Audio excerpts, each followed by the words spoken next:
JDA hospital Gwadar Zair इंतज़ाम Indus hospital and health network की जानिब से ग्वादर में 10 रोज़ा मच्छर मार स्प्रे मुहिम का आगाज़। JDA हॉस्पिटल ग्वादर के ज़ैर इंतज़ाम Indus hospital and health network की जानिब से ग्वादर में 10 रोज़ा मच्छर मार स्प्रे मुहिम का आगाज़ GT गेट के सामने मीडिया ब्रीफिंग के बाद बाकायदा तौर पर आगाज़ कर दिया गया। मीडिया ब्रीफिंग के दौरान JDA हॉस्पिटल ग्वादर के deputy manager administration Nadil Ali Baloch, ADC Gwadar Sarbuland Khan Khosa, chief municipal committee Makhdoom Baloch, chairman municipal committee Gwadar Sharif Miyadad, नायब चेयरमैन माजिद जौहर और दीगर लोग शामिल थे।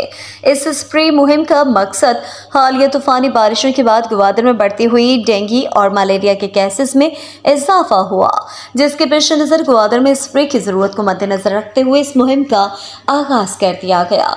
JDA हॉस्पिटल ग्वादर ने इस मुहिम के लिए बतौर ख़ास इंडस हॉस्पिटल कराची के जरिए एक टीम का इंतजाम किया, जो कि इस पूरे मुहिम को चलाने में अपने खिदमात पेश करेगी। इस स्प्रे मुहिम में ज़िले इंतजामिया, म्यूनसिपल कमेटी ग्वादर और डिस्ट्रिक्ट हेल्थ डिपार्टमेंट का भी ताउन हासिल होगा।